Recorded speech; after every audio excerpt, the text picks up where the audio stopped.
So this video finds us picking up from where we left off in part 3, where we were repairing and cleaning the old pietenpols fuel system and trying to get it back into an airworthy shape. So come along with us while we continue on into the nether regions of the old carburetor and so forth and so on, and trying to get the old girl back in the air. Okay.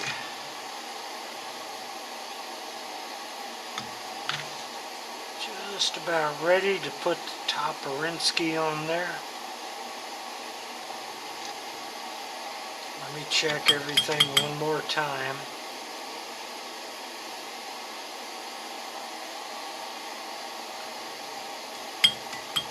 Okay, we're ready, boys.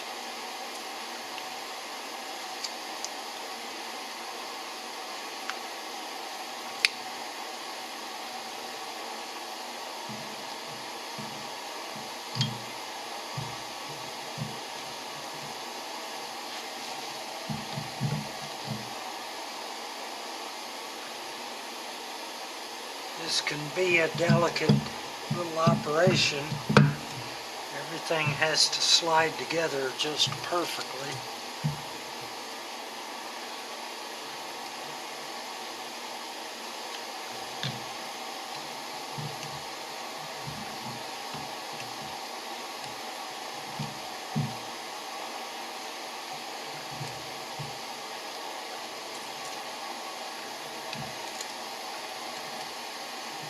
Get our gasket lined up perfectly in there. Okay, we're good.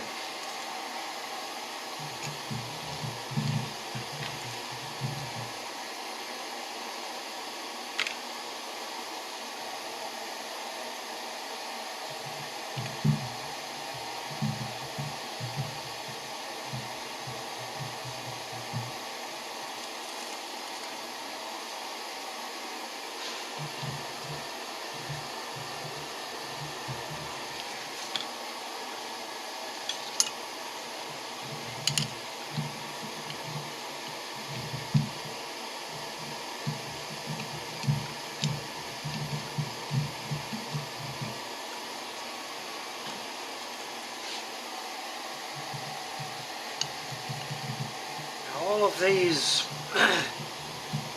little screws have to be safety wired in a sequence.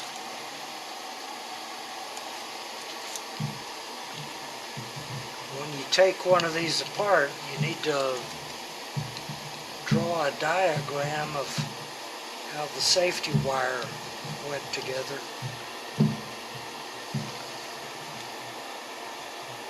And of course this mixture control needs to be wired full rich. I would prefer to have a mixture control, but because simply, fellas, these engines run extremely rich to begin with. There's no choke, and so the carburetors are set up in order to get the doggone thing started, set up so rich it's unreal. Well, once it's started and warmed up, you don't need it to run that rich. And so running an engine rich is the filthiest way you could absolutely run an engine. Absolutely filthy. It filthies up the oil, filthies up the plugs, the spark plugs. It's just not good for your engine to run that rich.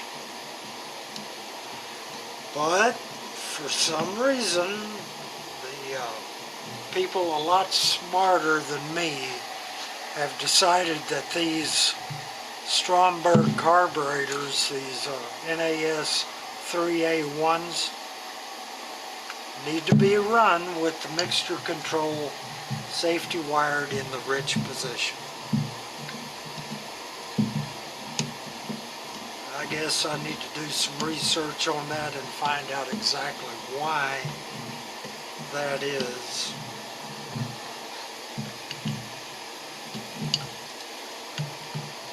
Like I've said, personally, I would prefer to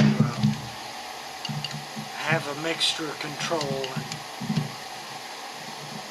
of course, I guess that they're figuring for fuel economy, you're really not going to be benefiting unless you get to altitude.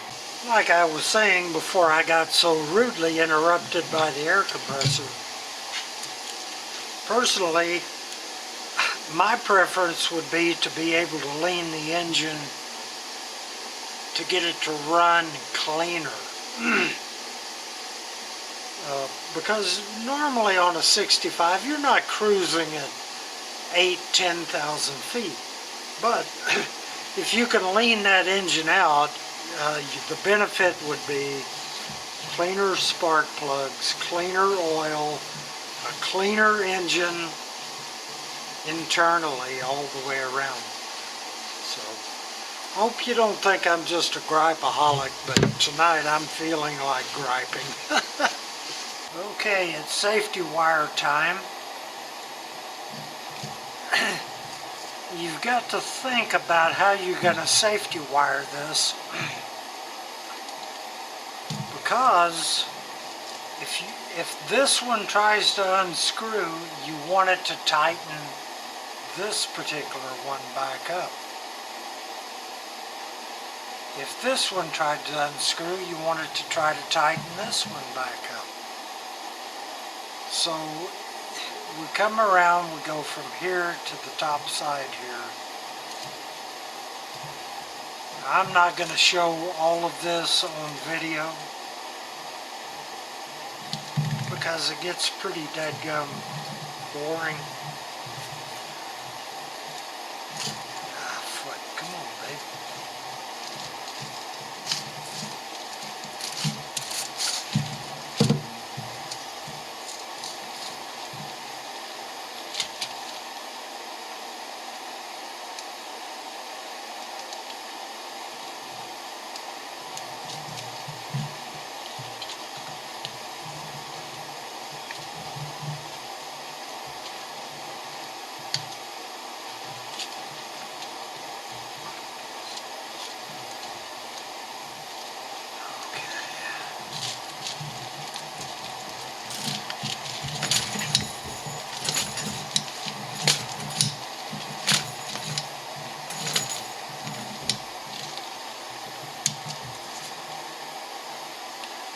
I'm just going to show this one.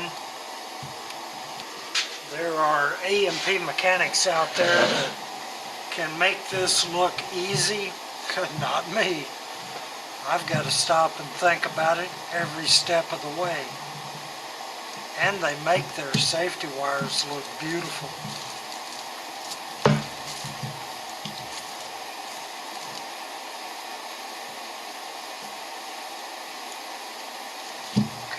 One wrap too long.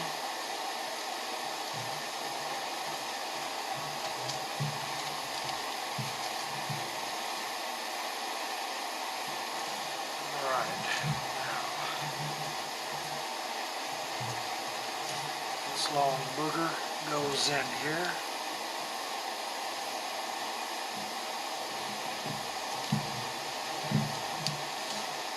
Safety wiring is not my forte. I hate it. When I was learning to be an A&P mechanic, I hated it then, and I hate it now. There's too many ways it can go wrong. Maybe I'm just not smart enough to do it right.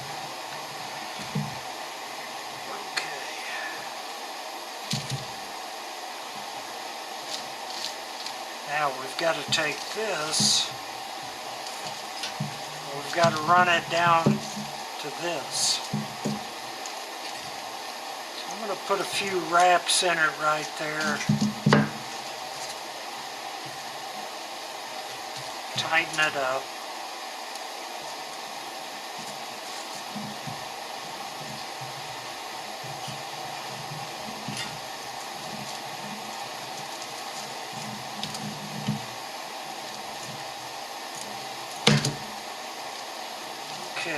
that comes loose. This way. Well, shit.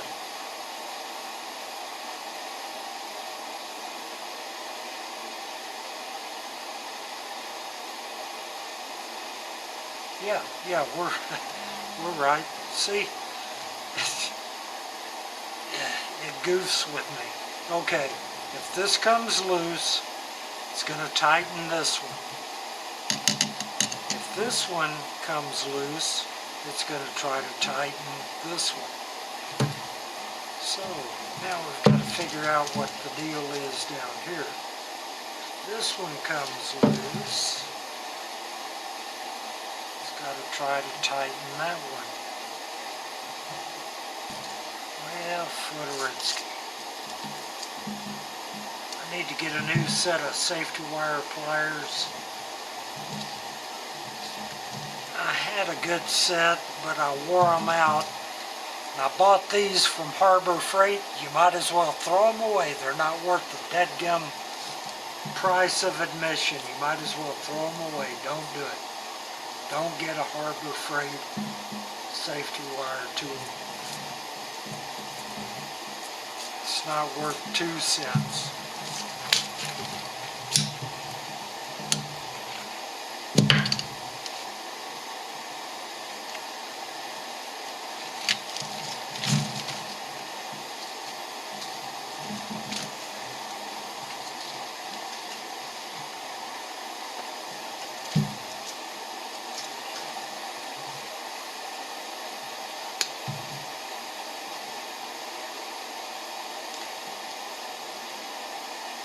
I'm going to have to just order a new set from Aircraft Spruce. I thought I'd cut a fat hog in the Kabuski and get one of these cheap ones, but it's not worth it. Might as well pay the price of admission, boys.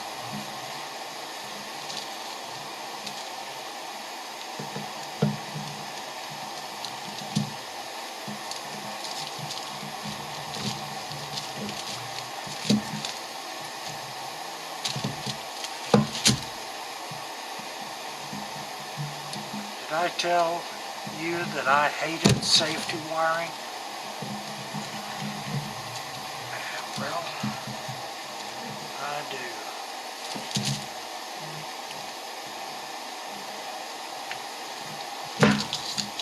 Now, if any of you crackerjack A&P mechanics out there have got any smart-ass remarks, keep them to yourself, boys.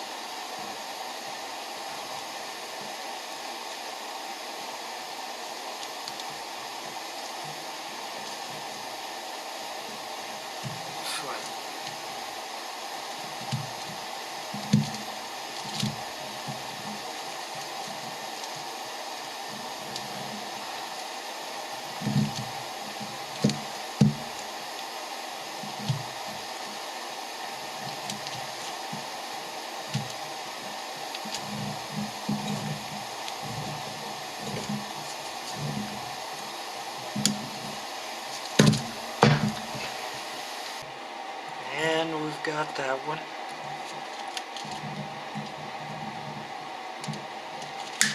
I was gonna call it quits, but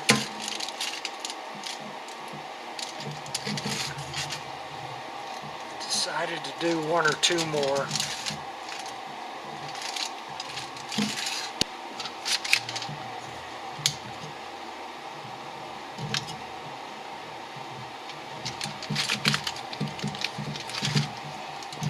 Boy, I'm telling you, these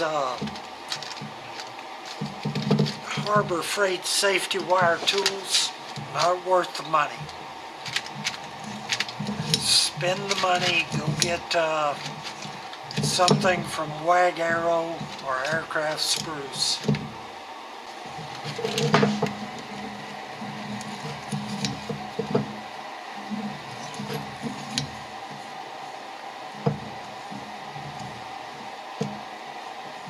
Here we are. Okay.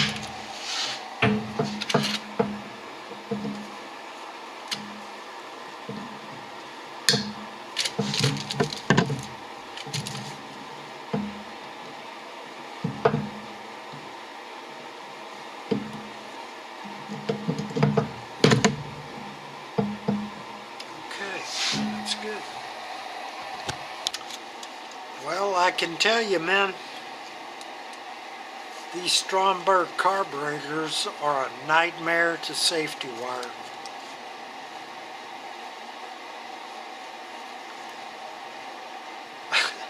I've been working on this for about an hour.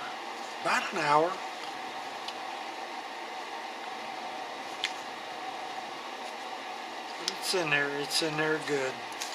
Ooh, Footerinsky. Take care of yourself, baby. Alright, we're in good shape. Okay, we're gonna bag this baby up.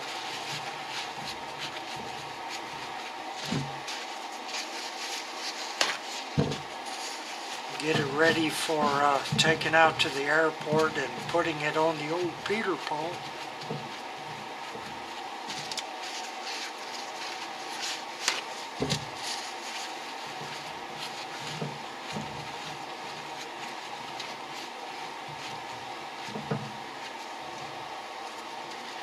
Now, the nuts that came off of this, you see that stud right there?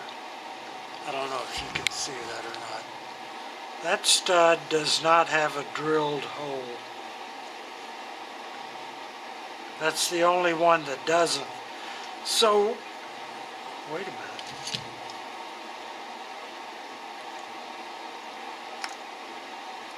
Maybe it does.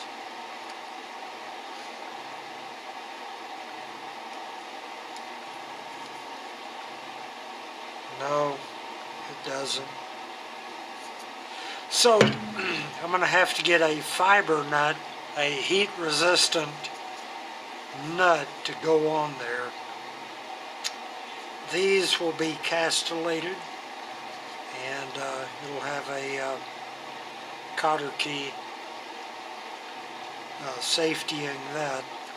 This one is going to have a heat-resistant fiber nut. Apparently, what's going on here? Wait a minute.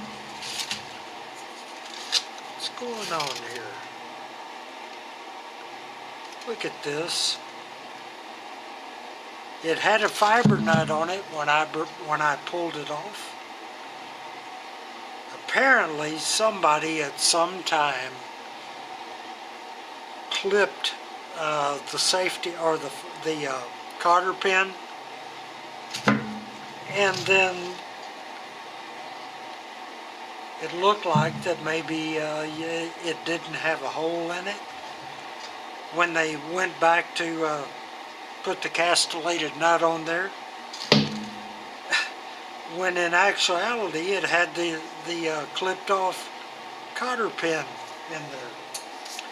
So we're in good shape. We can use castellated nuts everywhere. Alright, that's great. Glad I caught that. You know, I almost missed that. The giveaway was the little indentation. Alright, we're going to put that in the bag.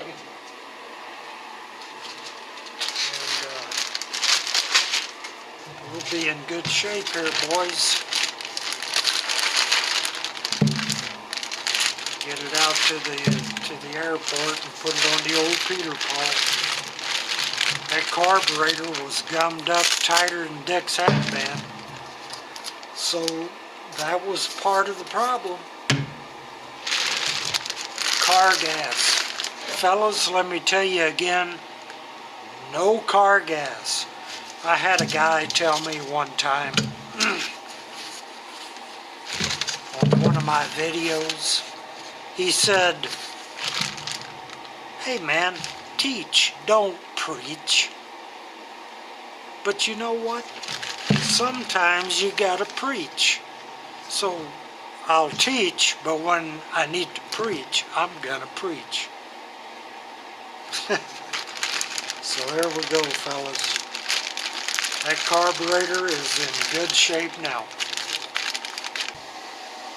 Okay, this is the top of the gasculator. It's got that silicone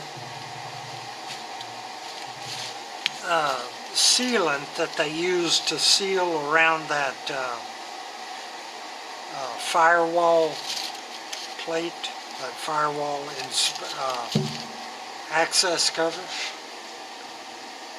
That's silicone all over it. And that stuff is, boy, it's tenacious. Look at that. 15 years of that stuff, and it takes an act of Congress to get that crap off of there. Look at this.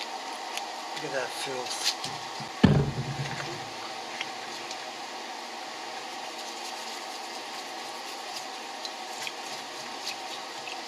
This has been soaking for 3 days.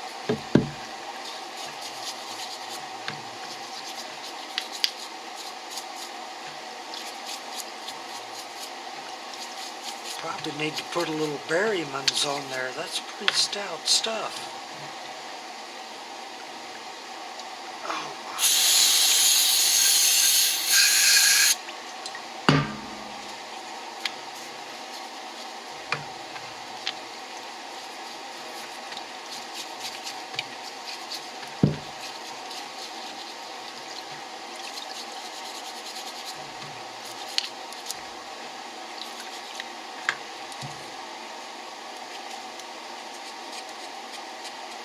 Look at that filth.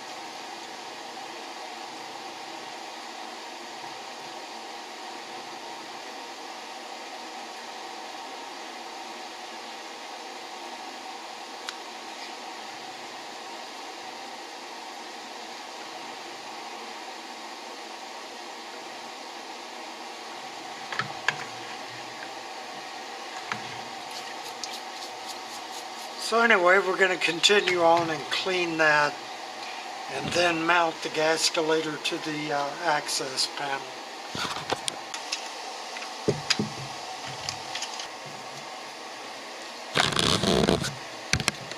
Wish I had a camera, man.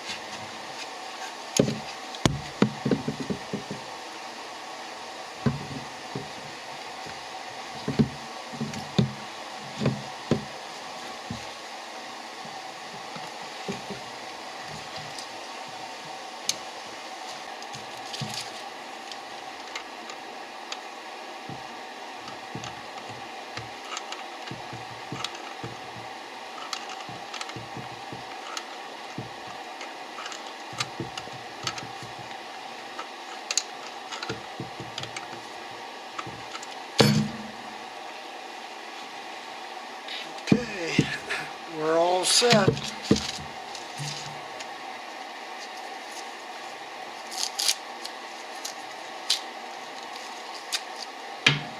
Now, next video, I guess, or maybe on this, maybe I'll get it on this one. I'm going to take a multimeter to the spark plugs and see what's going on there.